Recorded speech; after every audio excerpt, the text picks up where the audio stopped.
Dieu de toute grâce, ce matin, nous te disons merci. Nous te rendons de multiples actions de grâce. Nous célébrons ta grandeur. Nous magnifions ta sainteté. Nous psalmodisons ton saint nom. Le mouvement et l'être émanent de toi. Le vouloir et le faire est produit par ton esprit dans nos cœurs. Ce matin, Adonai, parle à nos cœurs.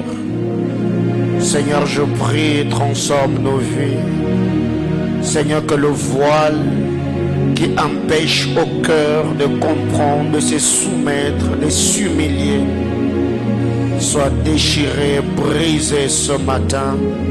Que ta bonne main soit sur ma vie. Que l'onction de ton esprit soit sur moi. Seigneur Dieu de gloire, je sais parler. Seigneur, je ne sais convaincre le cœur. Je prie au Dieu de gloire que le Saint-Esprit nous aide à comprendre ce qu'est la volonté de Dieu ce matin. Abba, parle à nos cœurs, transforme nos vies. Que ce message bénisse quelqu'un, commençant par moi-même. Seigneur éternel, Dieu de gloire, comme l'argile dans la main du potier. Adonai, nous nous recommandons à toi. Modèle-nous afin que nous atteignions la stature parfaite de Christ Jésus. Au nom de notre Seigneur, nous avons ainsi prié. Amen. Amen, amen. Alléluia. Acclame Jésus. Que le Seigneur nous bénisse abondamment. Je vous salue au nom de notre Seigneur Jésus-Christ. Je bénis le Seigneur pour le privilège que nous accorde ce matin de nous tenir dans sa sainte et glorieuse présence. Selon ce qui est dit, heureux le peuple que le Seigneur admet dans sa présence. Ce matin, nous saluons tous ceux qui sont dans cet auditoire. Nous saluons les internautes. Que Dieu bénisse tous les bien-aimés frères et sœurs. De partout vous êtes en train de nous suivre. Que la grâce et la paix de notre Seigneur Jésus-Christ vous soient multipliées. Vous nous encouragez beaucoup par vos likes, vos commentaires, vos partages, le message que vous nous laissez dans la boîte de messagerie, Facebook, WhatsApp. Que la grâce du Seigneur soit avec vous. Nous bénissons le Seigneur pour ce qu'il fait au centre missionnaire Mahanaïm. Nous bénissons Dieu pour la consécration du pasteur Jonathan Mouzadi qui s'est déroulée le dimanche dernier. Et je crois qu'après ce message, nous allons vous donner le compte-rendu, le rapport de tout ce que nous avons fait la semaine. Mais si je peux déjà vous briefer, nous lui avons acheté les instruments au grand complet. Donc tout ce qu'une église peut avoir comme instrument, nous avons acheté. Alléluia. Je disais que tout ce qu'une église peut avoir comme instrument, nous l'avons acheté. Et nous avons même disponibilisé le berger Daniel Aleki qui est allé à Kasumbalesa avec le pasteur Jonathan pour faire balancer le son, placer le matériel. Et je crois que ce mois nous serons à Kasumbalesa pour le culte inaugural. Et je crois que le Seigneur Dieu Tout-Puissant nous rendra utile, mais beaucoup plus pour l'extension de Colosie qui fait déjà battre mon cœur. Comme je l'ai dit que le 30 octobre, ça sera la consécration du berger d'Oxa qui sera consacré comme pasteur de Mahanaïm Colosie. Et dès qu'on ouvre les deux extensions, on attaque les cellules de maison. Alléluia. On va attaquer les cellules de maison et je crois que si Dieu le permet, l'année prochaine, on va encore ouvrir 2 églises. Tu crois? Est-ce que quelqu'un croit ça? Ok, je suis un fou qui réalise ses rêves. Donc, on va petit à petit. Et je crois que le Seigneur, Dieu de cette commission, nous fera énormément du bien. Esdras, chapitre 7, le verset 10. Esdras chapitre 7, le 10e verset. Esdras chapitre 7, le verset 10. Merci. Merci, merci, merci, merci. Esdras chapitre 7, le verset 10. Est-ce que vous avez trouvé? Esdras chapitre 7, le verset 10. On peut lire ensemble 1, 2, 3, go. Car Esdras avait appliqué son cœur à étudier et à mettre en la loi de l'Éternel et à enseigner au milieu les lois et les eaux. On acclame le Seigneur. Je nous prie de répondre nos places, que Dieu bénisse sa parole. Car Esdras avait appliqué son cœur. 1. À étudier. 2. À mettre en pratique. 3. À enseigner la parole de Dieu. Bien-aimés dans le Seigneur, comme nous le savons, pour ceux qui étaient là le mercredi et le vendredi, nous avons introduit une nouvelle série d'enseignements autour du thème « Vous avez appris qu'il a été dit, mais moi, je vous l'ai dit. » Mais moi, je vous dis. Vous avez appris qu'il a été dit, mais moi, je vous dis. Ceux qui étaient là le mercredi et le vendredi, nous avons été abondamment et immensement bénis par le Seigneur, et je ne saurais pas à titre récapitulatif revenir sur tout ce que nous avons eu à partager la semaine. Mais le mercredi, le vendredi plutôt, nous avons beaucoup plus parlé du cœur. Nous avons parlé du cœur. Nous avons dit que le plan du salut vise le cœur. Nous avons dit l'apostasie, le garement, l'abandon de la foi, le refroidissement spirituel vise encore le cœur. Parlant du plan du salut, nous avons lu Romains chapitre 10, du verset 8 au verset 10. Le garement, le refroidissement spirituel, nous avons parlé de Salomon, 1 Roi chapitre 11, le verset 4, Matthieu chapitre 15, le verset 8. Nous avons dit que même la bénédiction vise le cœur. La bénédiction vise le cœur. 1 Samuel chapitre 10, le verset 9. Nous avons dit l'onction n'honore pas le visage, l'onction honore le cœur. 1 Samuel chapitre 16, le verset 7. Actes des apôtres chapitre 13, le verset 22. La Bible clare, c'est Dieu qui parle en disant « J'ai trouvé David, l'homme selon mon cœur, qui accomplira toutes mes volontés pour que David soit oint. » Dieu ne l'a pas béni à cause de sa prestance. Dieu ne l'a pas oint à cause de la carrure ou encore de sa corpulence. Dieu a béni ou il a oint David parce que David avait un bon cœur. J'ai trouvé David, l'homme selon mon cœur.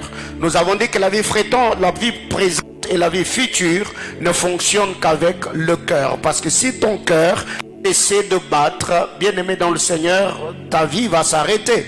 De la même manière, un poisson, si vous le sortez des eaux, ce poisson, malgré la bonne volonté, ce poisson-là n'aura pas une longue durée de vie. Donc, si on veut tuer un poisson, on n'a pas besoin de prendre une arme, pas besoin d'utiliser quoi que ce soit. Il suffit seulement de faire sortir le poisson de l'eau, le poisson il va mourir. Nous avons dit, la vie physique, nous avons besoin d'un cœur vide pour être en bonne santé. Pour avoir une longue vie, il ne faut pas que tu aies un problème de cœur. Il faut vraiment que ton cœur soit vide, que tu aies un cœur sain. Mais pour hériter du royaume des cieux, nous devons avoir un cœur rempli, un cœur occupé par le bien-aimé Sauveur Jésus-Christ de Nazareth. Nous avons également dit que le cœur est un piste d'atterrissage des bonnes ou de mauvaises choses. Les choses que Dieu nous donne, cela est fonction de notre cœur. Si on a un mauvais cœur, parce que la Bible déclare, l'homme bon tire les bonnes choses du bon trésor de son cœur. Donc, ce que nous donnons, cela émane de notre état du cœur. Bien-aimé dans le Seigneur, pour ce matin, le Seigneur m'a amené dans le texte d'Esdras, chapitre 10, chapitre 7, le verset 10 que nous venons de lire. Car Esdras avait appliqué son cœur. Il avait appliqué son cœur à étudier et à mettre en pratique la loi de l'Éternel et à enseigner au milieu d'Israël les lois et les ordonnances. Il avait appliqué son cœur. Il s'était disposé à étudier la parole de Dieu, à étudier les lois du Seigneur. Alors, pour ce matin, bien mes frères, vous devez vous rendre compte qu'en lisant cette portion d'écriture, vous allez vous rendre compte plutôt, la Bible déclare Esdras a appliqué son cœur. Esdras a travaillé. Esdras a fait de recherches. S'il y a une chose qui faisait battre le cœur de ces scribes, Esdras, c'était la connaissance ou la compréhension de la parole. D'autant plus que nous, la Bible déclare dans les livres de Josué, chapitre 1er, le verset 8 que nous connaissons, que ces livres de la loi ne s'éloignent pas de ta bouche, médite le jour et nuit, pour que tu agisses fidèlement selon ce qui est écrit. Ensuite, pour que tu réussisses dans tes entreprises. Esdras avait appliqué son cœur à étudier la parole de Dieu. La première des choses ce matin, Esdras a travaillé, a étudié la loi de Dieu. Bien aimé, vous savez, il y a beaucoup de choses aujourd'hui que nous vivons dans le milieu chrétien, au milieu des enfants de Dieu, certaines dépravations, l'égarement et tout ce qui va avec, seulement parce que nous sommes trop superficiels. Quand nous venons même à l'église, nous attendons qu'on lise la parole pour nous. Quand nous allons à l'église, on a besoin qu'on nous dise des choses que l'on veut entendre. Et le vendredi, nous l'avons dit, l'église du Seigneur est constituée des adorateurs, pas des hommes et de femmes pleureuses. Non, nous ne sommes pas une église de gens frustrés, mécontents, qui viennent à l'église pour se défouler, pour pleurnicher, pour se lamenter devant le Seigneur. Non, l'église du Seigneur est constituée des hommes et de femmes rachetés, sauvés, régénérés par la parole du Seigneur au moyen de l'Esprit Saint, afin de constituer une maison sainte, un rassemblement des adorateurs, des hommes et de femmes qui servent au dessein de Dieu, des hommes et de femmes qui se tiennent devant le Seigneur avec le cœur purifié par la parole, qui adorent, qui servent, qui louent le Seigneur en reconnaissant le travail salvatrice que Christ a fait par sa mort expiatoire sur le bois de la croix.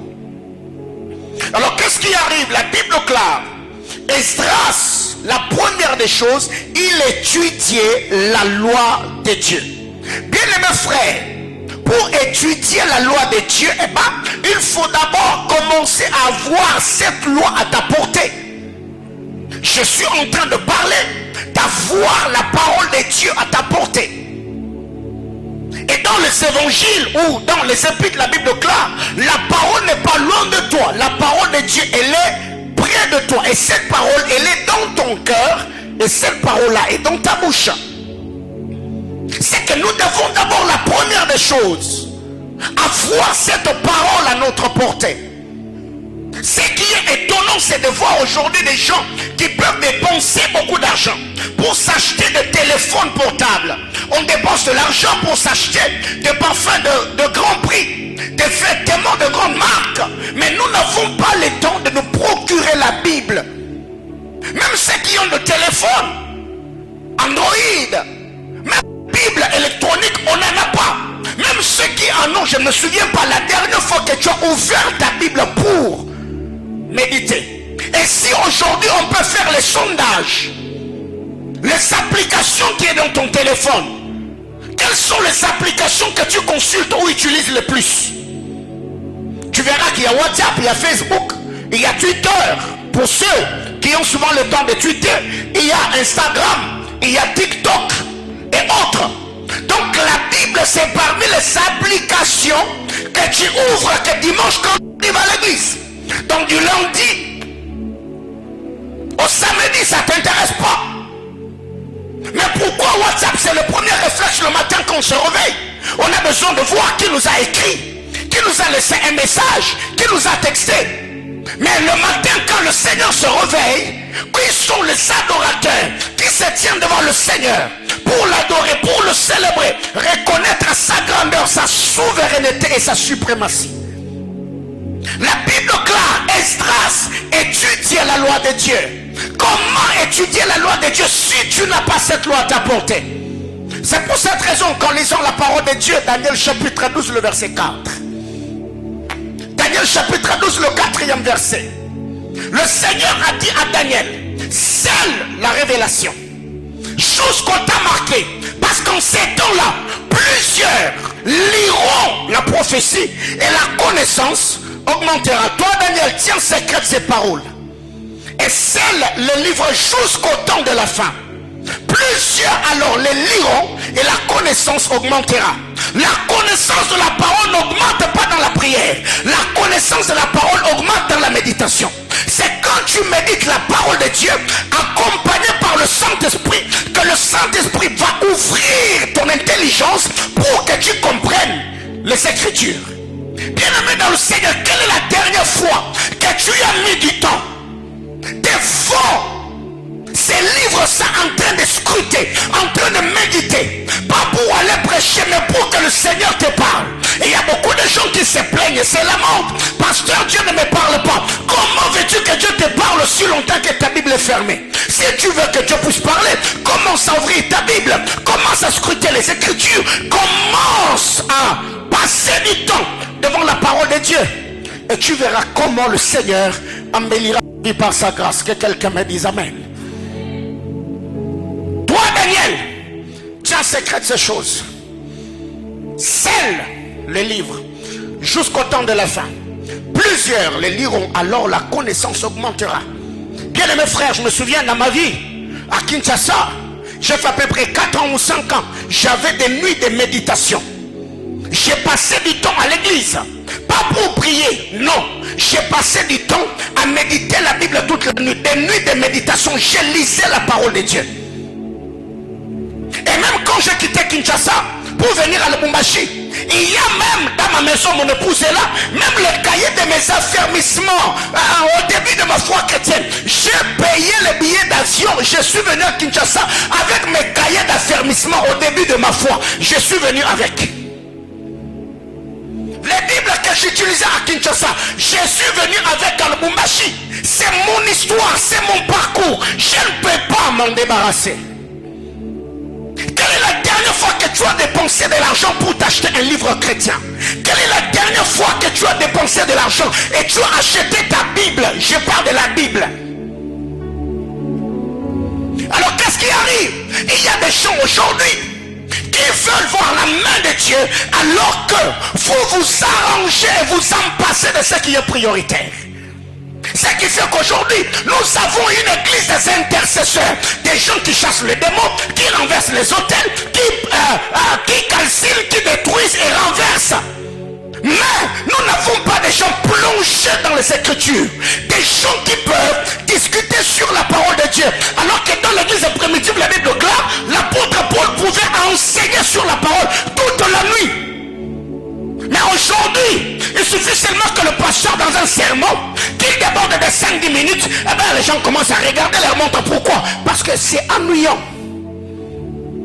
Mais cette personne-là, il peut passer 4 heures, 5 heures du temps en train de suivre une série télévisée. Ça ne va pas l'ennuyer. Il faut lire la parole de Dieu. Il faut étudier la parole. Esdras l'a fait. Josué chapitre 1er verset 8, que ce livre de la loi ne s'éloigne point de ta bouche. Fais quoi? Médite-le quand? Jour Pour faire quoi? Pour agir fidèlement selon tout ce qui est écrit. Car c'est alors que tu réussiras. C'est alors que tu auras du succès. Donc le succès est attaché à la méditation, à la compréhension et à l'applicabilité de la parole. Donc c'est lui qui médite, c'est lui qui comprend, c'est lui qui applique, celui-là, il aura du succès, il réussira. Mais qu'est-ce qui arrive? Nous avons des gens aujourd'hui qui, quand même ils se tiennent à prier, quand même ils sont devant le Seigneur, vous allez vous rendre compte, leur prière est superficielle. Ils n'ont pas d'argument. La Bible claire, réveille ma mémoire et plaidons ensemble. Nous ne réveillons pas la mémoire de Dieu seulement en lui disant Seigneur tu m'avais dit, Seigneur tu m'as promis. Mais non, on peut réveiller la mémoire de Dieu en lui rappelant les choses qu'il a dit dans les Saintes Écritures. Car la parole de Dieu est la prophétie par excellence. La Bible claire, la parole de Dieu, toutes choses sur terre, les prophéties cesseront, les langues cesseront, mais la parole de Dieu elle est éternelle. Attachez-vous à la parole, scrutez les Saintes Écritures, apprenez à connaître Jésus-Christ qui est la parole faite chair. Étudiez la parole, aimez la parole, lisez la parole. Bien-aimés frères, je ne suis pas contre le mouvement prophétique, je suis prophète. Je ne suis pas contre le mouvement de la délivrance. Je ne suis pas contre la voie de la guérison. Dans cette église, nous croyons la puissance de Dieu. Nous voyons des choses que Dieu fait par sa grâce. Mais tout doit avoir la parole de Dieu comme sous-bassement.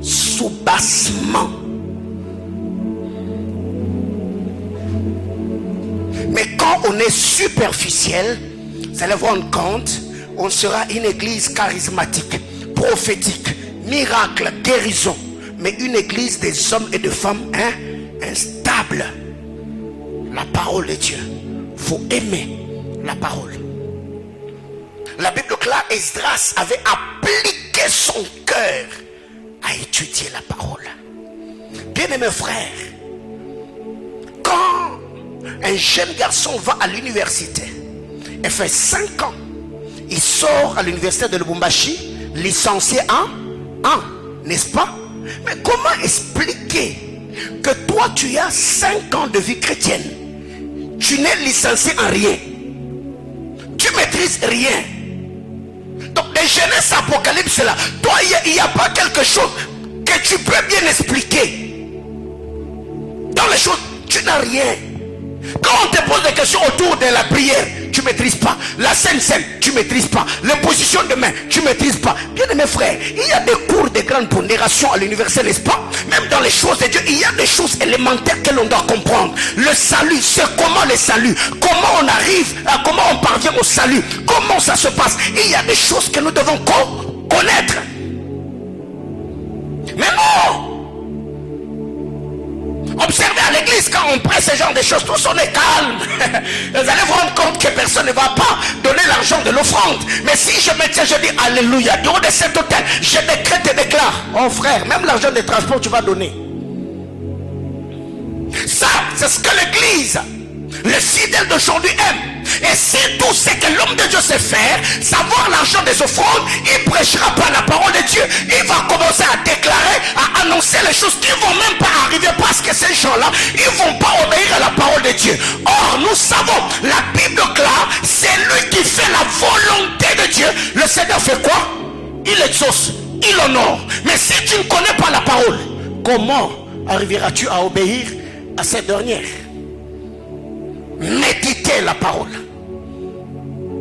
Bien-aimés frères, mais une bonne étude de la parole est celle qui se fait par l'assistance du Saint-Esprit.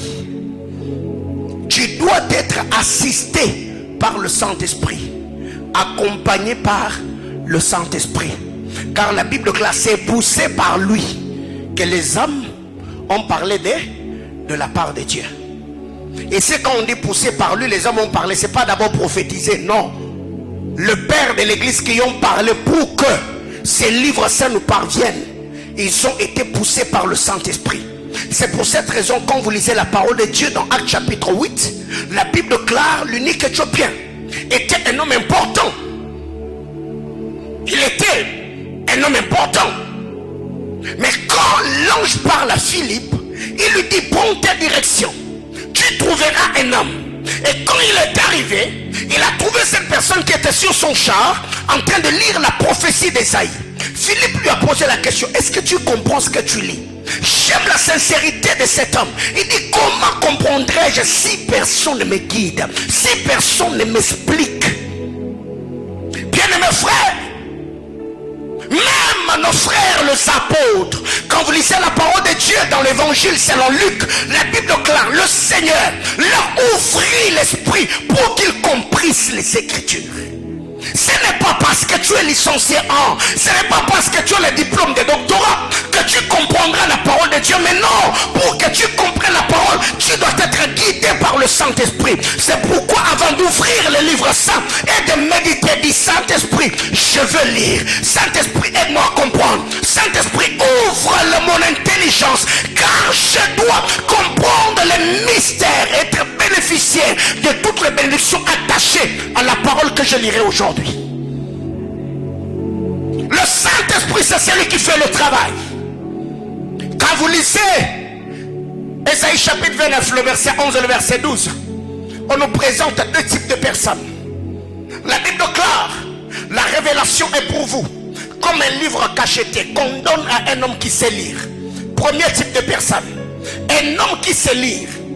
Et en lui donnant cette portion d'écriture, on lui dit: lis-nous. Il dit: je le prie parce que le livre est cacheté. Deuxième type de personne, on dit: la parole est comme un livre à cacheter quand on donne à un homme qui ne sait pas lire. On dit: lis-nous. Il dit: je le prie parce que je ne sais pas lire. Voyez-vous? Donc, ici il n'est pas question de savoir lire ou ne pas savoir. Non, non, non, non, non. Ici il est question de la compréhension, de l'illumination de l'Esprit de Dieu. Parce que c'est lui qui sait lire. On lui a donné la parole. Il dit: je ne peux pas parce que le livre est cacheté. C'est lui qui ne sait pas lire. Lui aussi il a dit: je ne sais pas parce que je ne sais pas lire. Donc, et celui qui avait étudié et celui qui n'avait pas étudié était incapable de lire l'écriture. Pourquoi? Parce que la capacité surnaturelle leur manquait au-delà de la capacité naturelle ou humaine qu'ils avaient. Bien-aimés frères, dans cette ville de Lubumbashi, il y a des professeurs en théologie qui fument, qui draguent les filles d'autrui. Et pour eux, la théologie est une science, pas une vie qui doit vivre au quotidien. Ils enseignent les choses sur Dieu, mais eux-mêmes ne vivent pas ou ne mettent pas en pratique les choses qu'ils enseignent. Bien-aimés frères, pour comprendre la parole, il faut être illuminé par le Saint-Esprit. Il y a des moments où, quand je lis la parole de Dieu, maman, je me suis dit: oh my God, comment je peux arriver à comprendre cette écriture? Non, non, non, Seigneur, tu es merveilleux. Bien-aimés frères,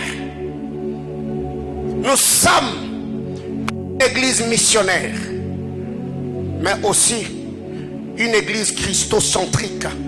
La parole de Dieu d'abord. Il faut aimer la parole.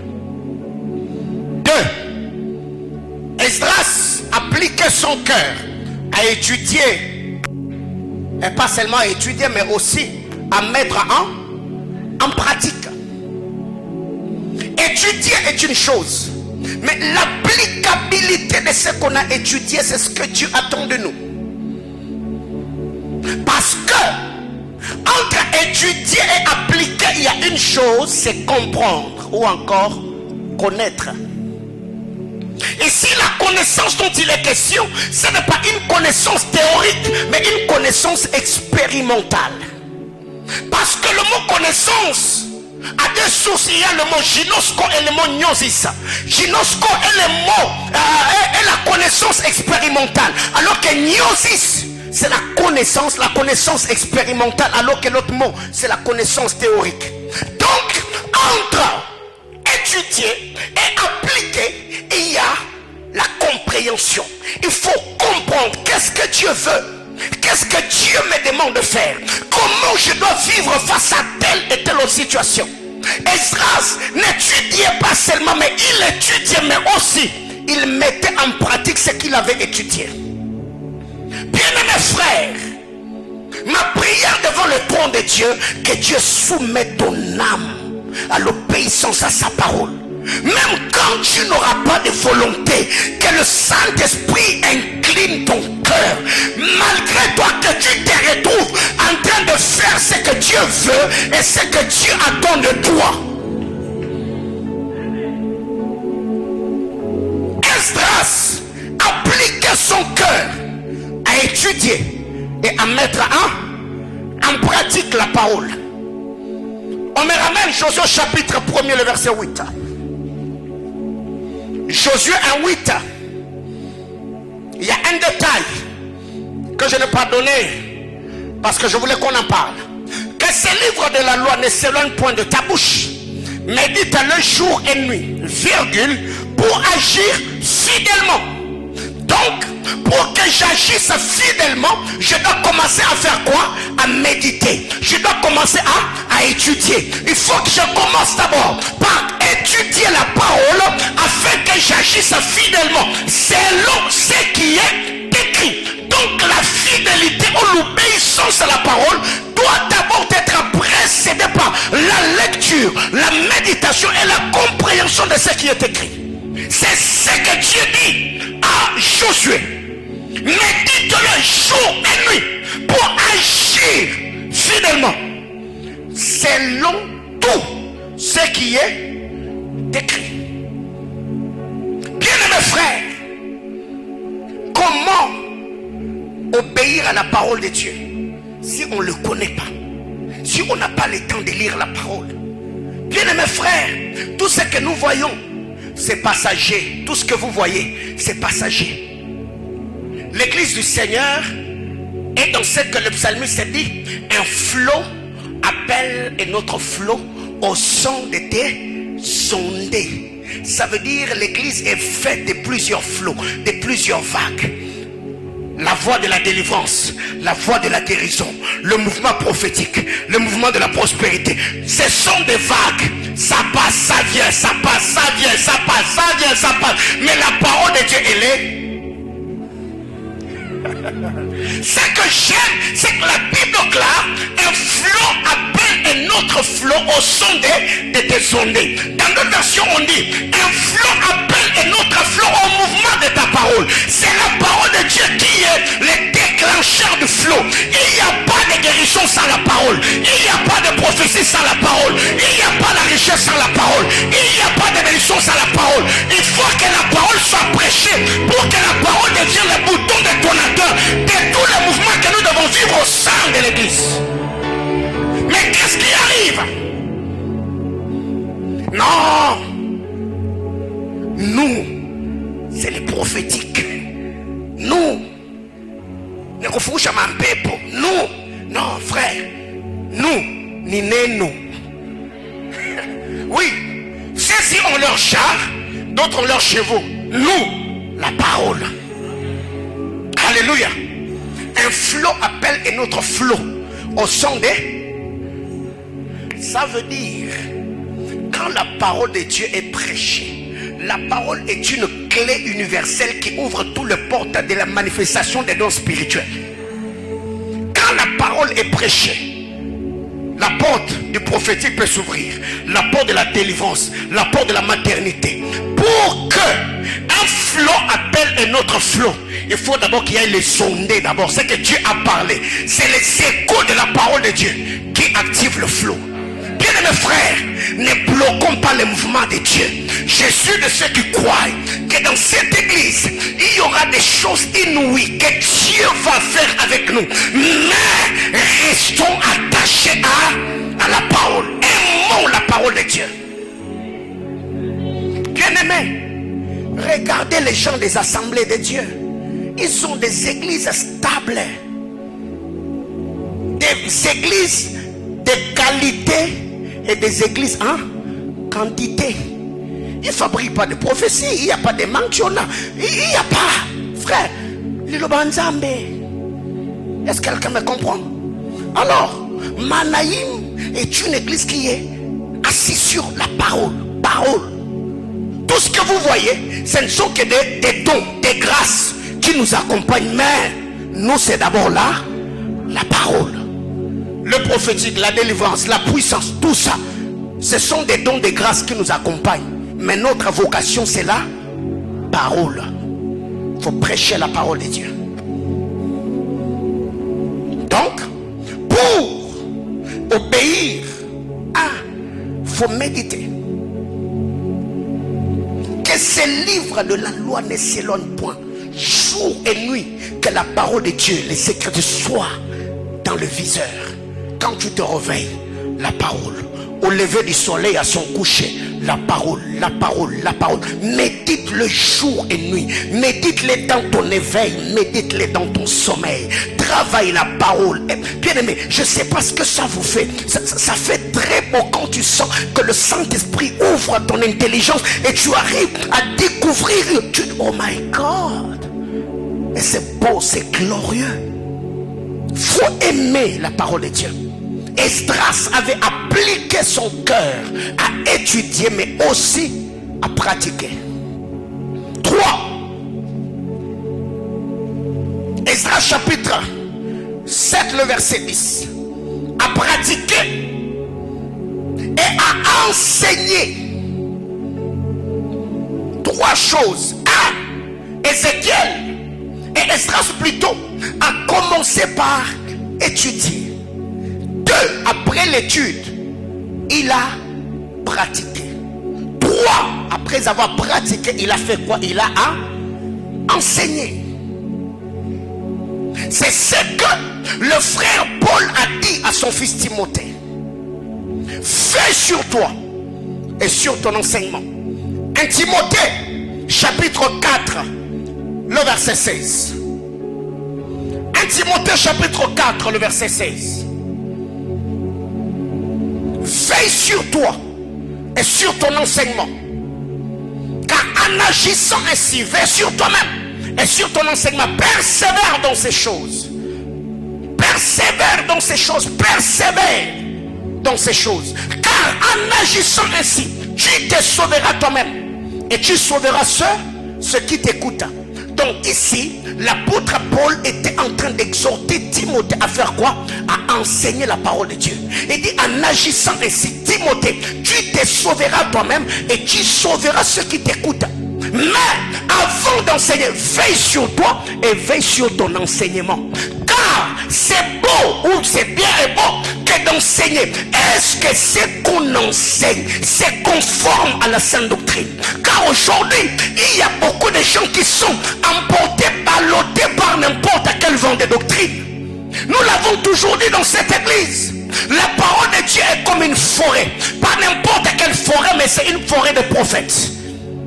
Quand vous lisez la parole de Dieu dans l'histoire d'Élisée, on nous présente le fils des prophètes qui sont entrés dans une forêt et ils ont pu cueillir des colocantes sauvages. Quand ils sont sortis avec ces colocantes, ils l'ont mis dans ce pot. Mais quand ils sont goûtés, ceux qui ont goûté aux colocantes sauvages s'écrièrent en disant hey, il y a la mort dans le pot. Pourquoi? Parce que la nourriture qu'ils avaient cueillie dans la forêt n'était pas comestible. Mais quand vous lisez la parole de Dieu, dans l'histoire de Jonathan est entré dans une forêt, il a trouvé le miel. Et quand il a pris le miel, il a goûté à ce miel, la Bible déclare, ses yeux s'ouvrirent. Avec le ciel ouvert, Jonathan a pu accorder la victoire au peuple. Entrer dans la forêt est une chose, mais tout dépend de ce avec quoi tu sors dans la forêt. Ceux qui prêchent la polygamie aujourd'hui, ils puisent leur enseignement où ça? Dans la Bible. Toutes ces doctrines que vous voyez, ils prennent le temps de lire la parole de Dieu. Bien mes frères, ils ont une intelligence obscurcie, une intelligence voilée. Donc, en lisant la parole de Timothée chapitre 2, le verset 2, l'apôtre Paul dit, 2 Timothée 2, L'apôtre Paul dit à Timothée, ce que tu y as entendu de moi dans la présence de plusieurs témoins, confie-le à des hommes fidèles qui seront capables de l'enseigner à enseigner. Mais si déjà toi-même tu maîtrises rien, tu vas enseigner quoi? Tu partageras quoi? Tu exhorteras? Comment arriveras-tu à faire ce genre de choses? La première des choses, toi-même tu dois être équipé. Bien-aimé frère, pour que quelqu'un vomisse, il doit avoir l'estomac plein, n'est-ce pas? Oui. C'est déjà, est-ce que tu as déjà vu quelqu'un en état de jeûne? Il a jeûné pendant 3 jours. Mais tu vas vomir les intestins, tu vas vomir le cœur. C'est qu'avant de parler, rassure-toi que tu as mangé. Il faut manger le rouleau. Il faut avaler la parole. Mais il y a une chose ici que vous devez comprendre ensemble avec moi. C'est qu'en lisant la parole de Dieu, la Bible déclare, Esdras chapitre 7, le verset 10. Esdras appliquait son cœur à étudier la parole de Dieu et à le mettre en pratique et à faire quoi? À l'enseigner. Bien aimé, il y a une chose que nous devons comprendre. Une parole que nous avons étudiée, nous devons comprendre cette parole avant de faire quoi? De le pratiquer. Or, la compréhension la plus excellente est celle du cœur, pas la compréhension de ton cerveau, pas la compréhension de ta tête. Non, non. La compréhension la plus excellente, c'est la compréhension du cœur. Lisons la parole. Jean chapitre 12, le verset 40. Évangile selon Jean, chapitre 12, le 40e verset. Jean 12, le verset 40. Ok. Il a aveuglé leurs yeux et il a endurci leur cœur, de peur qu'ils ne voient des yeux, qu'ils ne comprennent du cœur, qu'ils ne se convertissent et que je les guérisse. On nous garde l'écriture. Qu'ils ne comprennent du cœur, qu'ils ne se convertissent. Donc la conversion, c'est la compréhension du cœur. Ici, guérir ici est lié étroitement au salut. C'est la guérison de l'âme. C'est la restauration, la régénération de l'homme intérieur. Mais pour que Dieu nous guérisse, nous devons d'abord faire quoi? Comprendre, pas avec nos têtes, pas avec notre cerveau, mais la compréhension du cœur. Bien-aimé frère, ton cœur a des oreilles. C'est pourquoi ici on dit, il a endurci le cœur. Le cœur est devenu dur, le cœur est devenu long à comprendre. Et la Bible déclare, quand vous entendez sa voix, n'endurcissez pas vos cœurs. Bien-aimés frères, le diable travaille. Et je l'ai dit la semaine, il y a des gens qui ont des paradigmes mentaux. Il y a des gens qui ont des forteresses érigées dans leur tête. Il y a des gens qui ont des voiles autour du cœur. Quand la parole de Dieu est prêchée, ces gens sont insensibles. Ils ne comprennent pas la parole. C'est pour cette raison qu'ils n'ont pas obéir. Mais je me tiens du haut de cet autel, que toute voile qui empêche le cœur des hommes et qui les maintiennent captifs soit déchirée au nom de Jésus. Bien-aimés frères, il y a des démons qui travaillent au Père. Ils maintiennent les hommes captifs pour que ces gens, même après avoir entendu la parole, ils n'ont pas la force d'obéir.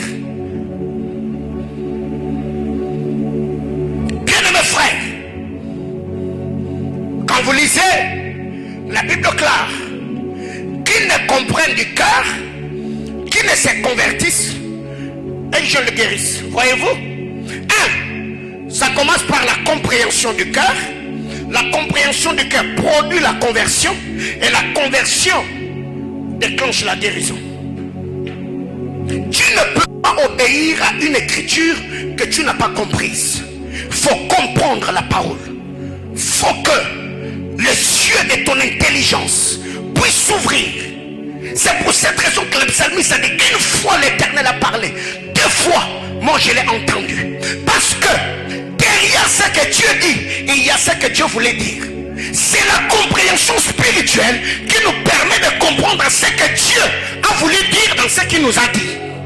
C'est pour cette raison, quand Moïse a parlé, Jésus vient et dit, vous avez appris qu'il a été dit. Mais moi, je viens maintenant vous dire ce que vous n'avez pas compris dans ce qui vous a été dit. Oh, ok. Merci. Daniel chapitre 10, le verset 12. Daniel chapitre 10, le 12e verset.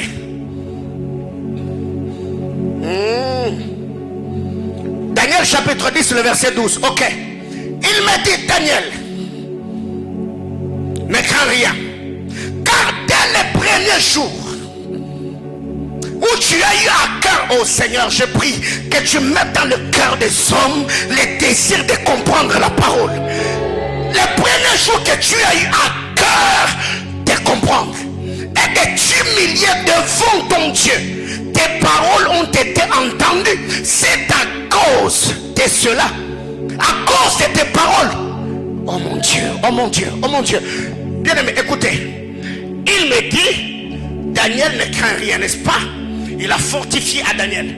Dès le premier jour où tu as eu à cœur de faire quoi? De comprendre la presse. Remettez-moi l'écriture. Dès le premier jour où tu as eu à cœur de faire quoi? De comprendre et de t'humilier. Donc la compréhension produit l'humilité. La compréhension produit la soumission. Dans d'autres versions on dit, dès le premier jour où tu as eu à cœur de comprendre et de faire quoi? Et de te soumettre. Ne peut obéir à la parole que celui qui a d'abord compris la parole. Bien aimé dans le Seigneur, je prie et demande à Dieu de cet autel que toutes les fois où tu ouvriras ta Bible, que le Seigneur puisse ôter les écailles de tes yeux et que tu contemples la splendeur, la gloire de Dieu derrière les Écritures. Je libère cette parole de grâce sur la vie de quelqu'un au nom puissant de Jésus, et j'entends quelqu'un me dire yes. Ok, revenons. Dès le premier jour où tu as eu à cœur de comprendre et de t'humilier devant ton Dieu, tes paroles ont été entendues. Les paroles ont été entendues. C'est à cause de ces paroles que je viens. Mais les paroles n'ont pas précédé la compréhension. Les paroles n'ont pas précédé l'humiliation, l'humilité. Voyez-vous, Daniel a d'abord commencé par comprendre. Il cherchait à comprendre. Récemment, on a parlé de cette écriture en long en large. Il a cherché à comprendre. La Bible claire, et dès le premier jour, il a eu à cœur à comprendre. Donc, quand on comprend, la compréhension produit l'humilité, produit la soumission, produit l'humiliation, où nous nous humilions devant le trône du Seigneur, où nous demandons, Seigneur, fortifie-nous, Seigneur, encourage-nous. Et si vous allez vous rendre compte, l'intercession n'a pas précédé la compréhension, l'intercession n'a pas présenté l'humilité. Donc il a d'abord compris, et après avoir compris, il s'est humilié, et c'est dans l'humiliation qu'il a commencé à prier. Bien-aimés frères,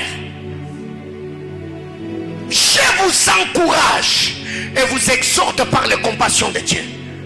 Vous pouvez vous en passer de toutes choses, mais pas de la parole de Dieu. La Bible déclare, au commencement était la parole. La parole d'abord, c'est elle qui a créé toutes choses. Et tout ce qui existe, rien de ce qui existe. Vous connaissez la suite. Bien aimé. Alors ici, je suis en train de dire, la compréhension la plus excellente, c'est la compréhension du cœur. C'est quand tu comprends avec ton cœur que tu vas obéir, que tu vas te soumettre, que tu vas t'humilier pour obéir à la parole comprise. Qu'est-ce qui arrive? Romains chapitre 6, le verset 17. Romains, épître de Paul aux Romains, chapitre 6, le verset 17. sont rendus à Dieu de ce qu'après avoir été esclaves du péché, vous avez obéi. Vous avez obéi comment? Il ne faut pas pécher dans la présence de Dieu. Tu n'as pas de Bible, c'est ce que je dis là. Toi, tu ne vas pas le comprendre parce que ta Bible est fermée. Ok, pose-moi la question à ton voisin. Vous avez obéi de quoi? Ou vous avez obéi comment? S'il te sourit, c'est que c'est compliqué. Alléluia. C'est la réponse que nous avons très généralement. Quand on n'arrive pas à répondre, revenons. Mais grâce soit rendue à Dieu, de ce qu'après avoir été l'esclave du péché, vous avez obéi de cœur à la règle de la doctrine dans laquelle vous avez été instruit. L'obéissance du cœur. C'est quoi obéir avec le cœur? C'est se soumettre à la parole de Dieu. Obéir avec le cœur, c'est arriver à faire le chant de prière que Jésus a fait à Gethsemane. Il a dit, mon Père, plaise à toi d'éloigner de moi cette coupe, mais toutefois, pas ma volonté, ta volonté d'abord. C'est un moment où tu sens qu'il y a une lutte dans ton homme intérieur. Le vieil homme te réclame, mais de l'autre côté, le Saint-Esprit te dit, frère, temporise. Et tu te dis, non, je ne vais pas satisfaire les passions et les désirs de la chair. Je vais obéir à la parole de Dieu. Je vais me soumettre à la parole de Dieu. Je ne sais pas si ça vous est déjà arrivé. Vous ne savez pas la joie que le Saint-Esprit répand en nous après avoir surmonté une tentation. Je ne sais pas si ça t'est déjà arrivé. Où tu es face à une tentation et personne n'était à tes côtés. Tu y avais le moyen et la possibilité de le faire, mais parce que tu devais obéir à la parole de Dieu, tu dis je ne le ferai pas. Mais après avoir surmonté, ça donne la joie. Quelqu'un me comprend?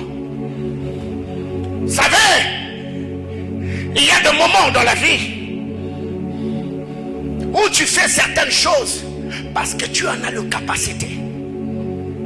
Tu arrives quelque part, tu sens, tu es dans le besoin et quelqu'un te tend une enveloppe. Tu sens que cette enveloppe, cet argent, j'en ai vraiment besoin.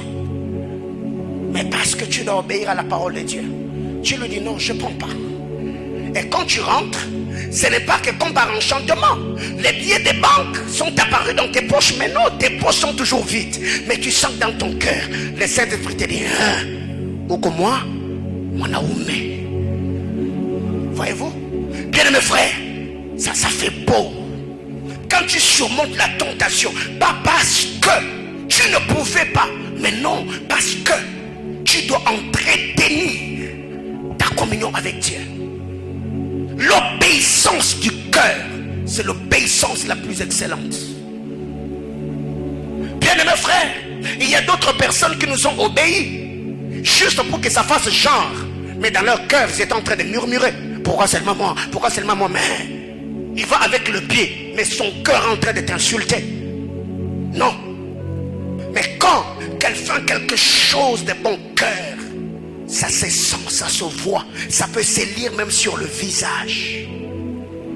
Bien-aimés frères et sœurs, si ce matin on doit peser le niveau ou le degré de votre obéissance sur l'échelle de 10, vous êtes à combien? Si ce matin je te donnais un papier, je te dis que tu puisses me lister des choses que tu pouvais faire aisément, mais que tu as refusé de faire pour entretenir ta communion avec Dieu, ça fera combien de paragraphes? Ce qui fait que il y a des gens même qui sortent avec le mari d'autrui.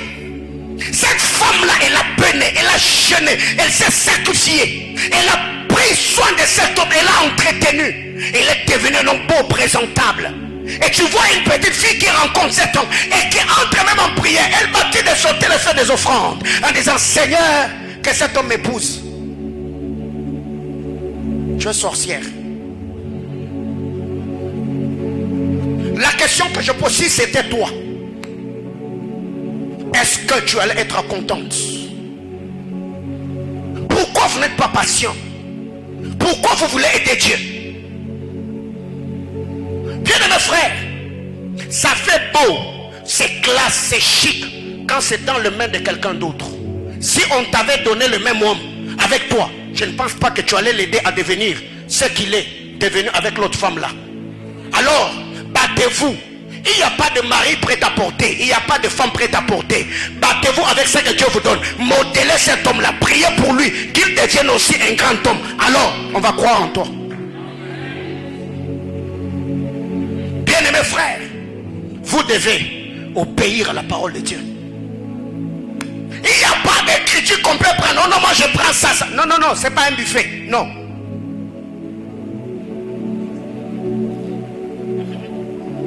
Bien-aimés frères, revenons, Matthieu chapitre 5. C'est là que je vais chuter. Du verset 38 au verset 48. Matthieu 5, 38 à 48. Vous avez appris qu'il a été dit, œil pour œil et dent pour dent, on descend.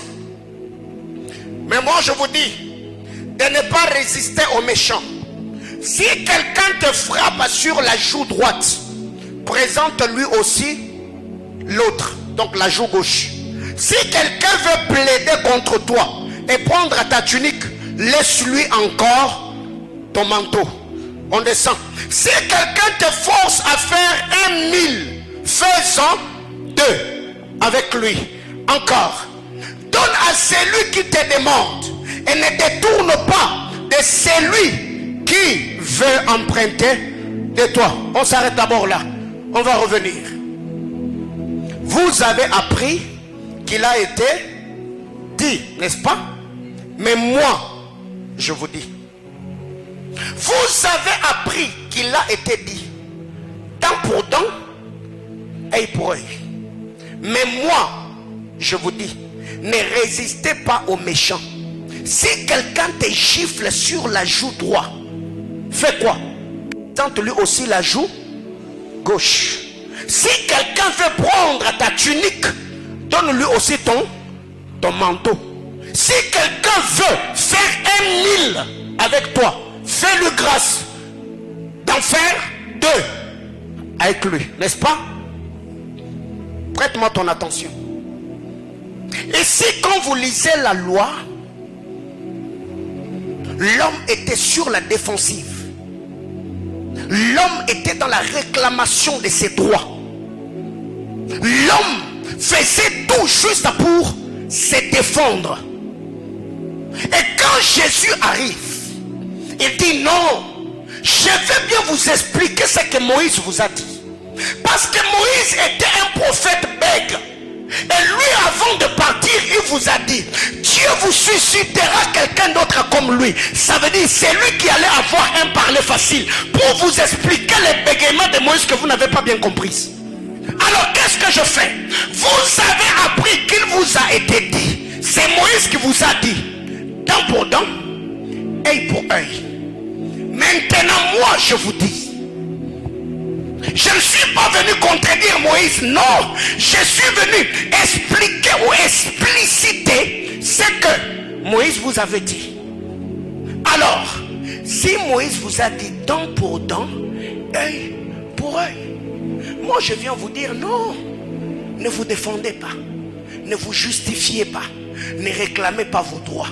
Si quelqu'un te donne le gifle sur ta joue droite, présente-lui aussi la joue gauche. Si quelqu'un est venu pour prendre ta tunique, donne-lui aussi ton manteau. Quel est l'enseignement que le Seigneur voulait donner à ses contemporains? C'est d'être gracieux, miséricordieux, compatissant, car la Bible déclare, à moi la vengeance, à moi la rétribution. Alors, qu'est-ce que tu dois faire? Ne te venge pas, ne te défends pas, ne résiste pas à celui qui veut te faire du mal. Pourquoi? Parce que Dieu en lisant un peu plus bas, la Bible nous présente même la grâce de Dieu au verset 44, au verset 45. La Bible déclare, le Seigneur fait lever le soleil sur les justes et sur le méchant. Il fait pleuvoir la pluie sur les injustes et sur les justes. Donc, même les méchants, Dieu le fait grâce. Dieu pouvait aussi se venger d'eux, comme il a fait en Égypte de l'autre côté. Il faisait sombre. Il y avait une nuée ténébreuse chez les Égyptiens, et de l'autre côté il y avait la nuée de la gloire de Dieu qui éclairait les enfants d'Israël. Mais non, il fait grâce aux méchants, il fait grâce aux justes. Il envoie la pluie sur les justes et sur les injustes. Mais cette écriture, non, ça peut marcher sur les autres, pas sur toi. Il suffit seulement que qu'on te dise, qu'on a dit, ah non, aujourd'hui, elle va m'expliquer. Et celle qui va demander des explications, elle est diaconesse à l'église, elle est chantre à l'église, il est prédicateur à l'église. Non, j'ai appris, vous avez dit, expliquez-moi. Non, non, Jésus a dit, si on te donne un gifle sur la joue droite, présente aussi la joue gauche. Ça, c'est ce que j'aime. À Gethsemane, ils sont arrivés. Jésus a posé la question, qui cherchez-vous? Ils ont seulement dit Jésus de Nazareth. Ils sont tombés, pas une fois, pas deux fois, plus de 3 fois. Ils se sont retrouvés par terre. Le Seigneur, seulement par le fait de se présenter, il pouvait tomber.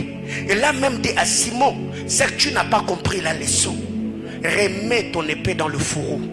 J'ai la capacité de demander à mon Père à l'instant même une légion d'anges qui peut venir ici pour me défendre. Mais non, Ésaïe était un prophète messianique. Il ne faut pas que je le contredise, parce que Ésaïe a dit que j'étais l'agneau de Dieu qu'on est mené à la boucherie sans pour autant. Alors Pierre ne m'amène pas à faire le contraire, parce que si je me défendais, Ésaïe sera pris pour un menteur. Si Ésaïe sera pris pour un menteur, Dieu sera pris pour un menteur. Alors laisse-moi accomplir la loi. Bien-aimé dans le Seigneur, il y a un moment dans la vie où les gens peuvent t'insulter, les gens peuvent te blesser, les gens peuvent tenir de propos déplacés. Ce n'est pas à moi de me venger, ça me fait mal, mais je ne vais pas répliquer. S'il y a un endroit où je peux déchirer mon cœur, c'est devant le trône de Dieu. Je dirai à Dieu, Seigneur, tu vois l'amertume qu'il y a dans mon âme, tu vois ce que je fais. Je ne maudis pas, je ne réprimande pas, mais je me recommande à toi. Donne-moi la force de surmonter. Bien-aimé dans le Seigneur, tous ceux qui se sont vengés, et même dans la Bible, ils ont été vengés.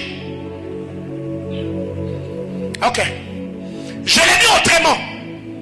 Tous ceux qui se sont vengés eux-mêmes, ou ceux qui ont été escroqués, Dieu les a toujours vengés.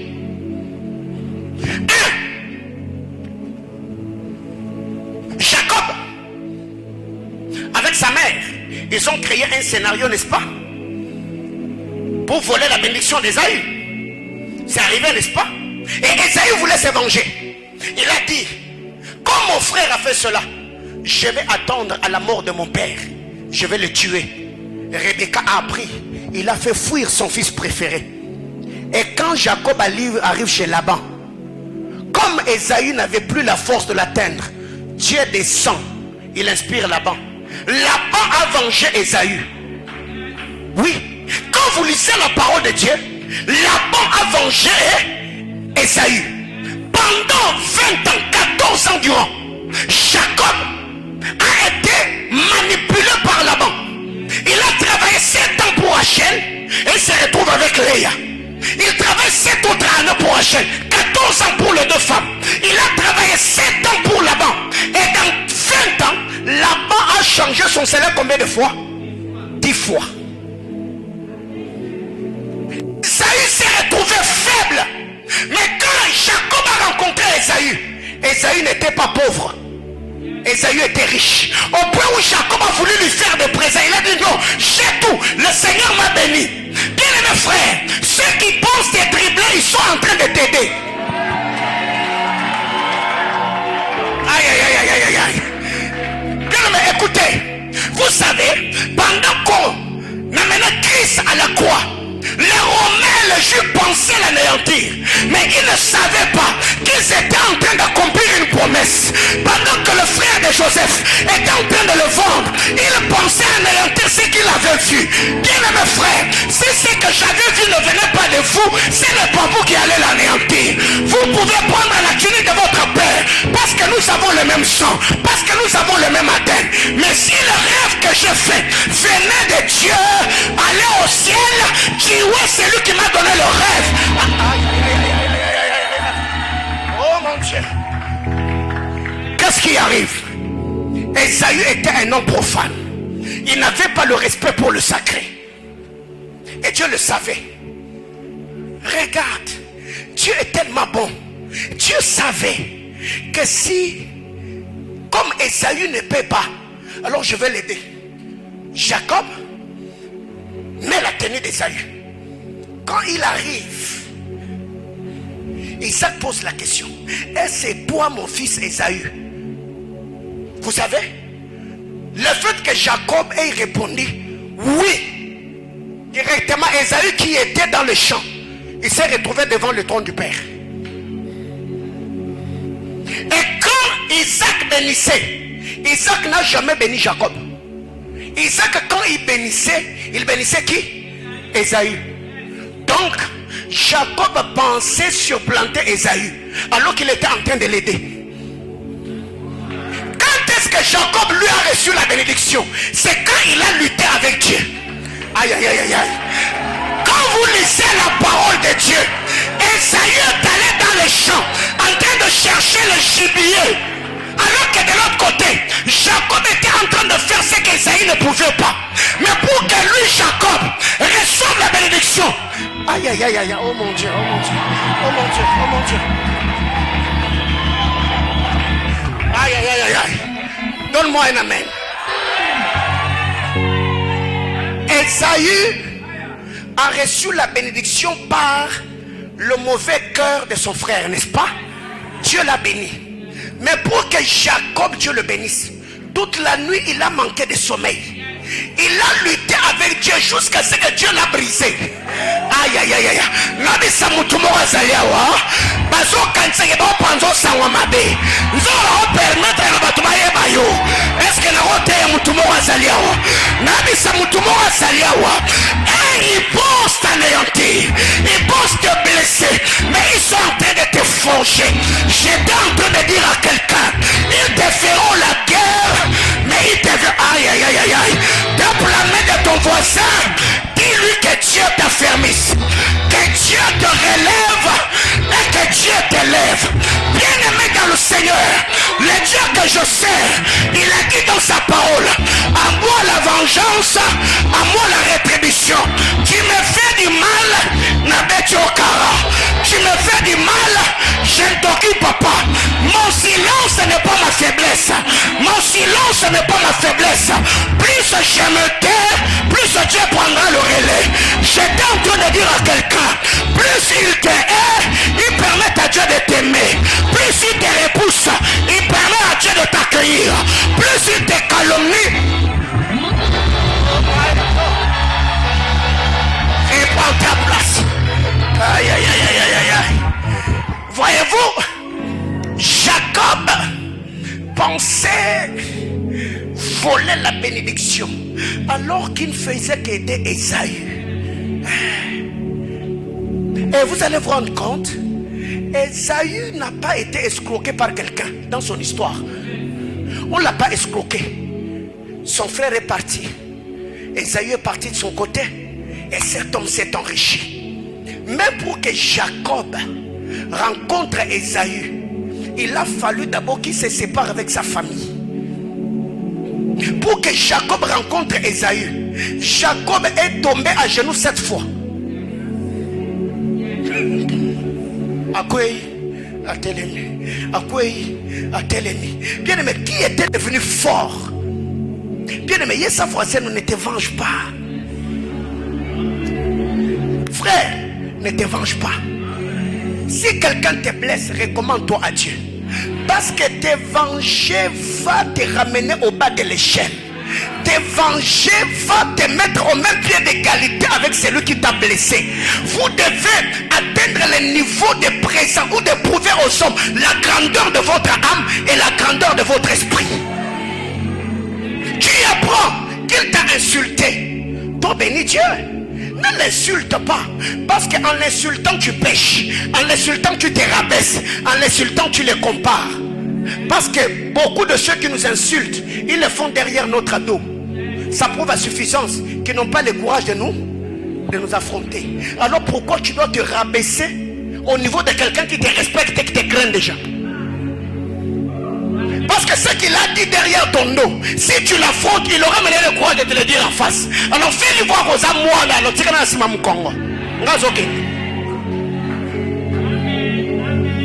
Dieu t'a donné les yeux pour regarder d'eux.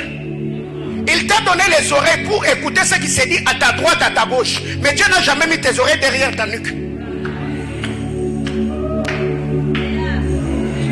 Cela veut dire, concentre-toi sur ce qui est devant.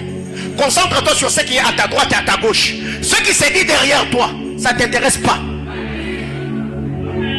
Ça, c'est pas moi. Tu l'as dit derrière mon dos. Bien aimé frère, ce sont des choses que j'ai compris très tôt dans ma vie. Quelqu'un me fait du mal, quelqu'un me blesse. Hier, je parlais. Avant-hier, je parlais, mais depuis un temps, je ne parle plus. Quand quelqu'un me blesse, je bénis. Quand quelqu'un me blesse, je parle. Quand quelqu'un me blesse, je donne un bon témoignage. Quand quelqu'un me blesse, je fais faveur. Ce n'est pas parce que je suis faible. Bien-aimé frère, quelqu'un que tu blesses et pardonnes, il t'accuse indirectement devant Dieu et dit: Seigneur, tu vois ce qu'on m'a fait, venge-moi, juge-moi. Et le jugement de Dieu, c'est pas bon. Ça, c'est ce que les hommes ignorent, c'est ce que les hommes oublient. Quand tu fais du mal à quelqu'un et qu'il ne réplique pas, frère, tu es en insécurité.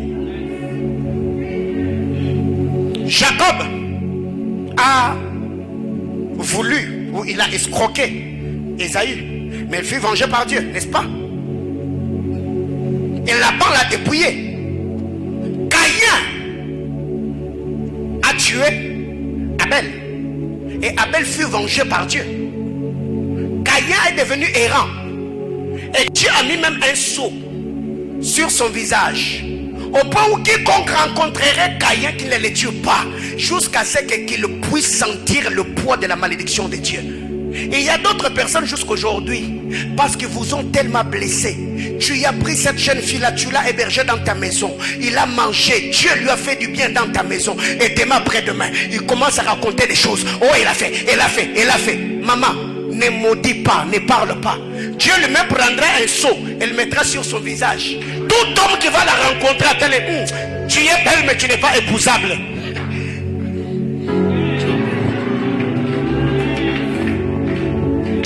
Pour Caïn, n'est-ce pas? La Bible claire, il a mis un sceau sur Caïn. Le sceau était spirituel, mais ce sceau-là éloigné de Caïn, quiconque pouvait porter la main sur Caïn. Il y a des gens comme ça, tu y as blessé quelqu'un, et déjà le fait que la personne ne s'est pas vengée, Dieu a mis un sceau sur toi. Tu arrives quelque part, vous êtes à 10, vous passez l'interview, 9 sont retenus. Kayo, dossier na unde. Peut-être que les mots. Et les mots. Donc, quand les gens te regardent, même ceux qui étaient disposés à te faire du bien, Dieu tourne leur cœur. Parce que l'odeur spirituelle que tu dégages, il y a un cœur qui t'a béni, que tu as blessé quelque part. Et tu verras que les hommes seront en train de te repousser. Frère, la vie est spirituelle. Ne profitez pas des hommes bons pour leur faire du mal. Vous vous mettez en insécurité. Et il y a même des choses que vous ne pouvez plus avoir dans la vie. Seulement parce que cet homme-là, tu lui as fait du mal. Lui, il t'a pardonné. Et après, quand la main de Dieu va peser sur toi, frère. Vous avez appris œil pour œil, dent pour dent. Mais moi je vous dis, alors Moïse a vengé son frère hébreu, n'est-ce pas? Mais la vengeance de Moïse l'a éloigné de son peuple pendant combien d'années? 40 ans. Il a vu un Égyptien qui était en train de maltraiter un juif. Non, non, pas ça. Moïse intervient. Il a tué l'Égyptien. Mais Moïse s'est vengé un jour. Mais la vengeance d'un jour l'a exilé pendant combien d'années? 40 ans. Frère, laissez Dieu vous venger, Bandoukou. Ne vous vengez pas. Même si tu apprends, mon frère, qu'on a dit, tu y as des notes vocales, tu as des captures de cran, tu y as des preuves. Non, non. Fléchis tes genoux, dis à Dieu, Seigneur, je t'ai béni parce que tu as permis que ça arrive. Je t'ai béni parce que tu as permis que mes oreilles entendent ces choses. Je me recommande à toi. Fortifie-moi et donne-moi la force d'endurer. Amen, hein? Amen. Frère, ce que tu as fait là, c'est plus qu'une accusation au tribunal des grandes instances. À un moment, la personne s'attira toujours, non, viva, viva, viva. Et avec le temps, tu te rendras compte que tu commenceras à vivre une certaine dégradation. Petit à petit, petit à petit. Parce que quand la malédiction t'attaque, frère, ça ne va pas te tuer du coup. Vous voyez ce qui est arrivé à Job? Vous avez vu ce qui est arrivé à Job? Oui. C'était nouvelle après nouvelle, étape après étape. Ça peut toucher ta spiritualité, on te sèche. Ça touche les finances, on te sèche. Ça touche ton mariage. Frère, ne vous vengez pas. Mais, ne vous vengez pas, mais ne faites pas aussi du mal aux autres. Parce qu'il y a des gens comme ça. Vous faites du mal à d'autres personnes. Ces gens-là, s'ils prient aussi sincèrement, Dieu peut vous sécher et il peut également le venger. Vous avez appris. Mais il y a une écriture ici qu'on a mal interprétée chez nous les Congolais. Jésus dit, s'il veut faire 1000 avec toi, toi fais combien avec lui? 2000. Un qui n'a pas dit papa, c'est la parole de Dieu. Oh non, lui comme c'est lui qui a commencé, moi je vais continuer. Non, ce n'est pas dans ces contextes-là. Oh, même la Bible est claire. S'il veut faire un pas avec toi, frère, toi fais 2. Non, ne te venge pas. Ça veut dire, si la personne est venue pour te faire du mal, recommande-toi à Dieu. Laisse Dieu te venger. Laisse Dieu te récompenser. Dernière chose, je me bats aujourd'hui pour vous libérer à temps. Toujours Matthieu 5. La Bible clame. Je suis au verset 43. Vous avez appris qu'il a été dit, tu aimeras ton prochain et tu haïras ton ennemi. Alors écoutez, moi je vous dis, aimez vos ennemis, bénissez ceux qui vous maudissent, faites du bien à ceux qui vous haïssent et priez pour ceux qui vous maltraitent et qui vous persécutent, afin que vous soyez fils de votre Père qui est dans le ciel, car il fait lever le soleil sur le bon et sur le méchant. Il fait pleuvoir sur les justes et sur les injustes. Si vous aimez ceux qui vous aiment, quelle récompense méritez-vous? Les publicains aussi n'agissent-ils pas de même? Et si vous saluez seulement vos frères, que faites-vous d'extraordinaire? Les païens aussi n'agissent pas-ils de même? Soyez bons, soyez donc parfaits, comme votre Père céleste est comment? Est parfait. Le Seigneur nous dit, il a été dit dent pour dent et pour œil, dispensation de la vengeance. Tu tues mon frère, je tue ton frère. Tu me critiques, je te critique. Tu m'insultes, je t'insulte. Tu me blâmes, je te blâme. J'ai dit non. Ne vous rabaissez pas à leur niveau. Faites preuve de la grandeur de votre âme. On a parlé, continuez. On vous insulte, vous continuez. Ils finiront par se fatiguer et vont changer d'avis. Mais Jésus descend. Il dit, vous avez appris qu'il a été dit. Aimez. Hein? Vous avez appris que tu aimeras ton prochain et tu haïras ton ennemi. Mais moi, je vous dis, qu'est-ce que Jésus nous demande ici? Jésus nous dit, nous devons aimer nos ennemis. Bien-aimés frères, vous savez, ne donnez pas du poids aux gens qui ne le méritent pas. Vaut mieux que cette personne la mette dans sa tête que toi tu es son ennemi. Mais toi, tu sais que dans ta vie tu n'as pas d'ennemi. Vaut mieux que eux pensent que nous sommes leurs ennemis. Mais nous ne devons pas mettre dans nos têtes que nous avons des ennemis. Jésus dit, vous avez appris que tu aimeras ton prochain et tu haïras ton ennemi. Mais moi je viens vous dire, aimez vos ennemis, bénissez ceux qui vous maudissent, faites du bien à ceux qui vous haïssent, priez pour ceux qui vous maltraitent et vous persécutent. Frère, c'est facile à lire. Ce que je dis là, c'est facile à lire. Mais pratiquer, c'est pas facile. Eh oh. Parce qu'en le lisant, en le prêchant comme ça, frère, c'est facile, hein? Oui. Maintenant, tu es face à ce genre de situation. Et révèle maintenant ta nature d'enfant de Dieu. Tu y as de preuves que quelqu'un t'a insulté. Et on vient te dire, cette personne-là est souffrant.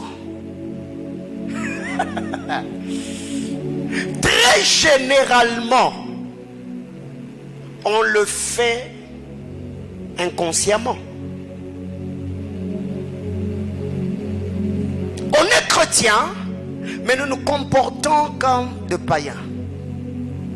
Quand un homme et une femme sont dans une relation amoureuse et qui se séparent, l'un, consciemment ou inconsciemment, voudra que l'autre souffre pour que lui ait raison.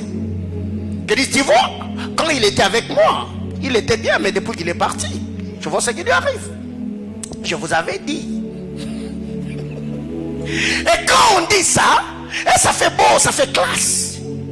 Ce qui fait que même les gens qui quittent les églises, après qu'il ait quitté une telle église ou tel pasteur, il attend que derrière lui, qu'il y ait des problèmes pour qu'il ait raison. Vous voyez, je vous avais dit, c'est pourquoi Dieu m'avait dit de quitter. Vous voyez ce qui arrive? On est mauvais, on est méchant.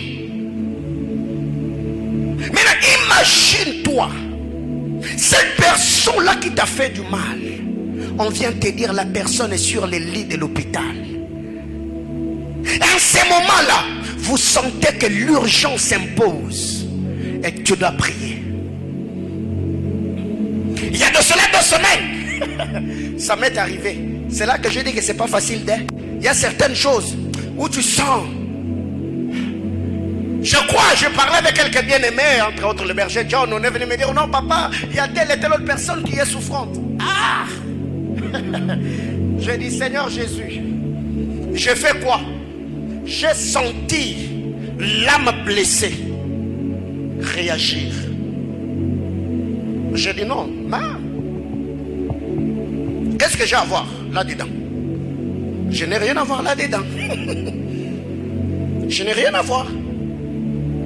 Parce que je suis pasteur, sentinelle, intercesseur de ceux qui sont sous ma juridiction. Je prie pour eux.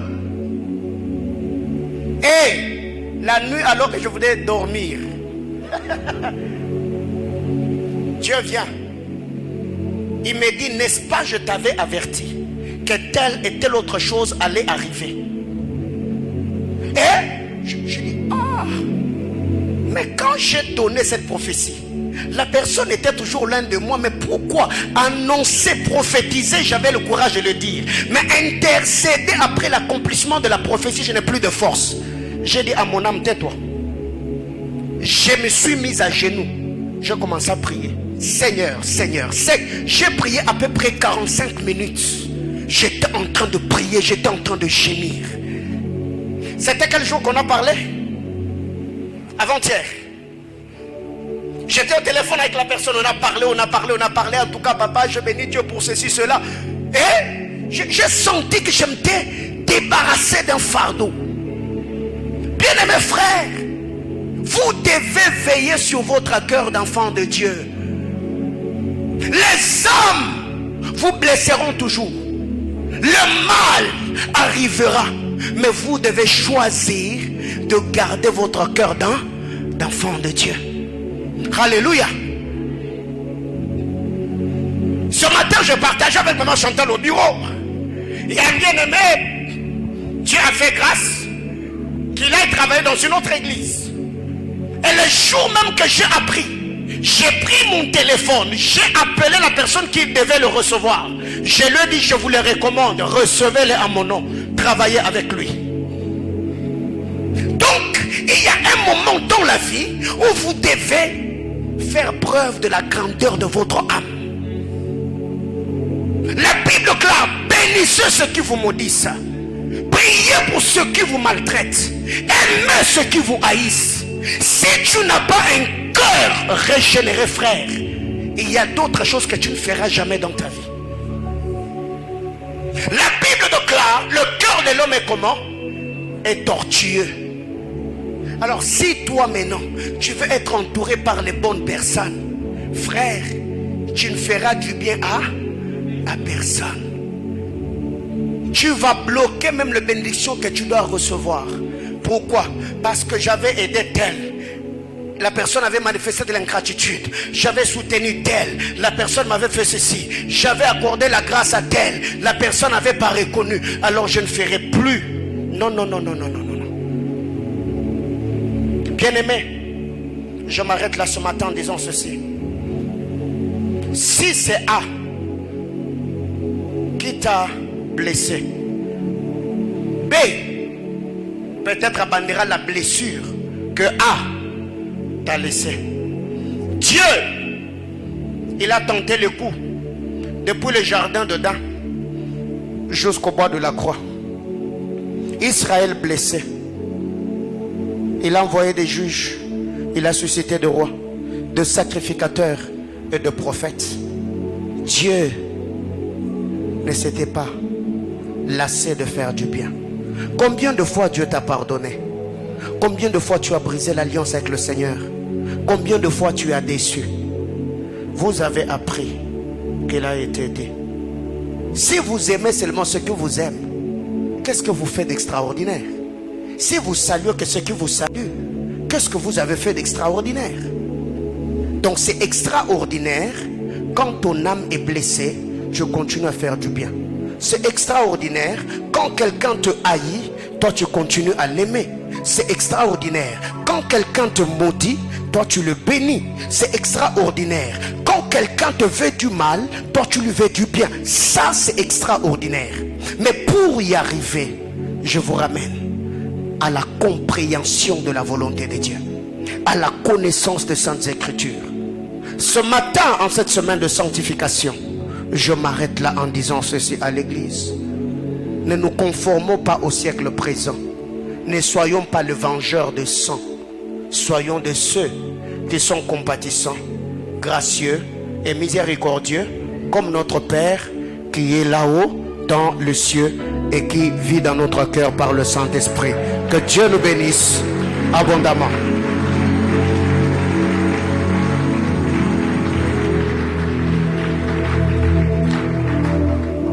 Pendant quelques minutes, 3-4 minutes, tu vas prier pour ton cœur. Tu vas prier pour ton cœur.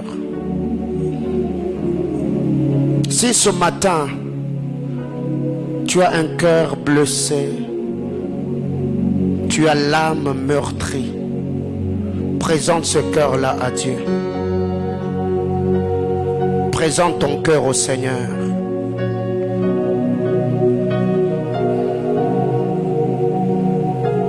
Car en faisant du bien à ceux qui nous font du mal, c'est comme le charbon de feu que nous mettons sur leur tête. Est-ce que tu peux prier pour ton cœur ce matin?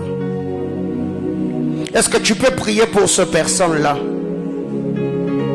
Ceux qui t'ont blessé, ceux qui t'ont fait du mal, ceux qui t'ont calomnié, ceux qui t'ont critiqué, même après les avoir nourris, vêtus, assistés, soutenus.